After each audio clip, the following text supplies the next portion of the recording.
It was a dark and stormy night. The rain was pounding on the windows of the small apartment where Lisa lived alone. She was curled up on the couch, watching a horror movie on Netflix, trying to distract herself from the loneliness and boredom. She had moved to the city a few months ago, hoping to find a better job and a new life, but so far she had only found disappointment and frustration. She missed her family and friends, who were thousands of miles away in her hometown. She felt like she had no one to talk to, no one to care for her, no one to love her. She checked her phone, hoping to see a message from someone, anyone. But there was nothing. No calls, no texts, no notifications. She sighed and put the phone back on the coffee table. She wondered if anyone would notice if she disappeared, if anyone would miss her, if anyone would mourn her. She tried to focus on the movie, but it was too predictable and cliched. She had seen dozens of movies like this before, where a group of teenagers go to a haunted house or a cabin in the woods and get killed one by a masked killer or a supernatural entity. She knew the tropes, the jump scares, the twists. She knew who would die first, who would survive, who would be the killer. She knew it was all fake, all scripted, all staged. She knew it was not real. But then something happened that made her question her reality. Her phone rang. She looked at the screen, expecting to see a familiar name or number. But instead, she saw something that made her blood run cold. Unknown caller. She felt a surge of fear and curiosity. Who could it be? Why would they call her at this hour? What did they want? She hesitated for a moment, wondering if she should answer or ignore. She decided to answer, hoping it was a wrong number or a prank call. She pressed the green button and put the phone to her ear. "Hello?" she said, trying to sound calm and confident. There was no answer. Only silence. "Hello?" she repeated, louder and more annoyed. Still no answer. Only silence. She was about to hang up when she heard a faint sound, a sound that made her heart skip a beat. A whisper. "Help me!" She froze, feeling a chill down her spine. She strained her ears, trying to hear more. "Help me!" The whisper repeated, louder and clearer. She felt a wave of panic and confusion. Who was this? Where were they? What was happening? "Who is this?" she asked, her voice trembling. "Help me," the whisper said again, ignoring her question. "Where are you?" she asked, hoping to get some clue. "Help me," the whisper said, sounding more desperate and urgent. She felt a surge of frustration and anger. This was not funny. This was not a joke. This was not a movie. This was real. "Stop it!" she shouted, losing her patience. "Stop playing games with me! Who are you? What do you want?" There was a pause. Then the whisper changed. "I'm sorry," it said, sounding sad and remorseful. She felt a pang of guilt and pity. Maybe this was someone who needed help. Maybe this was someone who was in trouble. Maybe this was someone who was dying. "Sorry for what?" she asked, softening her tone. "I'm sorry for what I did to you," the whisper said, sounding sincere and regretful. She felt a jolt of shock and confusion. What did they do to her? What did they mean? "What did you do to me?" she asked, feeling a knot in her stomach. "I killed you," the whisper said, sounding calm and matter-of-fact. She felt a blast of horror and disbelief. She dropped the phone as if it was a hot coal. She screamed as loud as she could. She looked around, expecting to see blood, wounds, a knife, a gun, a corpse. But there was nothing. She was alive. She was fine. She was not dead. She picked up the phone, hoping it was a glitch, a malfunction, a mistake. She looked at the screen, hoping to see a different number, a different caller, a different voice. But there was nothing. No call, no text, no notification. The phone was dead. The battery was drained. The screen was black. She felt a surge of terror and dread. She realized that this was not a prank, not a joke, not a movie. This was real. She realized that she had just received the last call of her life. She realized that she had just spoken to her killer. She realized that she had just heard her own voice.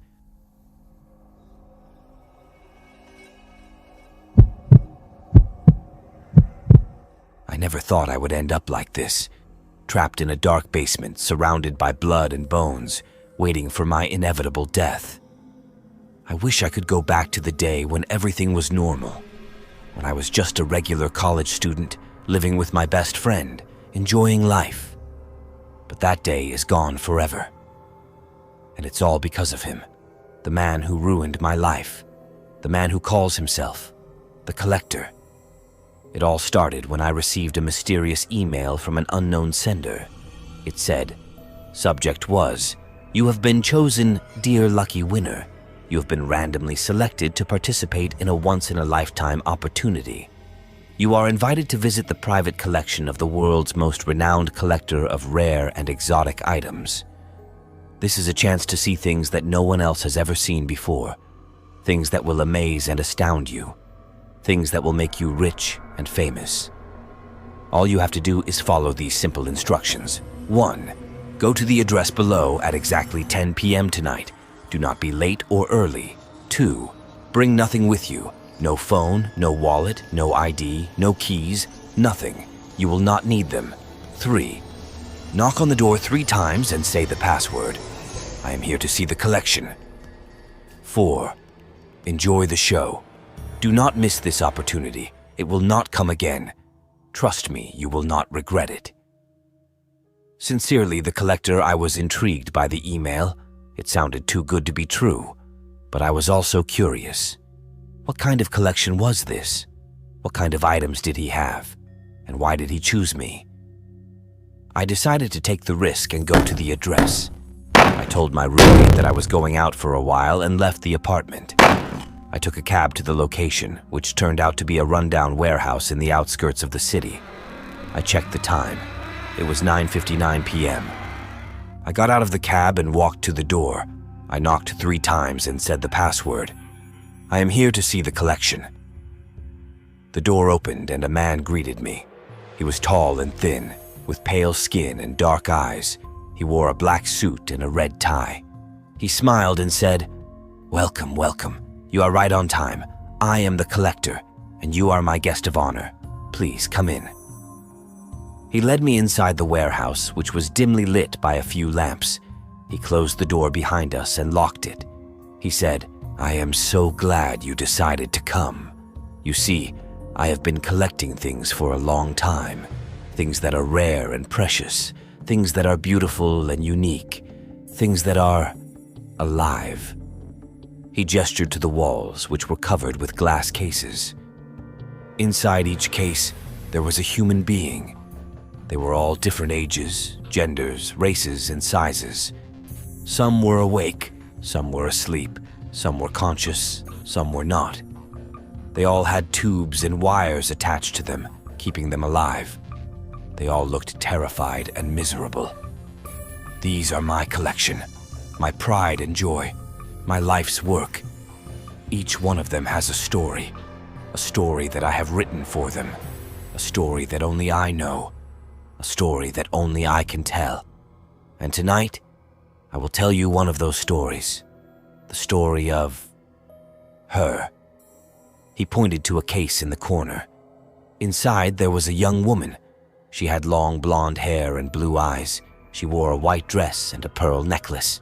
She looked like a princess. She was also awake and aware. She saw me and screamed, "Help me! Please help me! Get me out of here! He's crazy! He's a monster! He's going to kill me!" The Collector ignored her and said, "She is my favorite, my masterpiece, my angel. She is the most beautiful thing I have ever seen. And she is mine, all mine. I found her one day walking on the street. She was so innocent and pure. She had no idea what I had planned for her.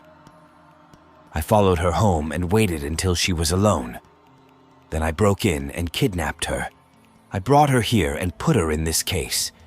I gave her everything she needed to survive: food, water, air, medicine. But I also gave her something else, Something that no one else can give her. Something that only I can give her. Love. I love her more than anything in the world, and she loves me too. She just doesn't know it yet, but she will. Soon, she will. He looked at me and said, "Do you want to know how I make her love me? Do you want to know the secret of my collection? Do you want to know the truth?" I was speechless. I was horrified.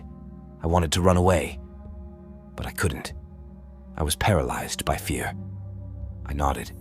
He smiled and said, "Good, good. Then let me show you. Come with me." He took me to a door at the end of the warehouse.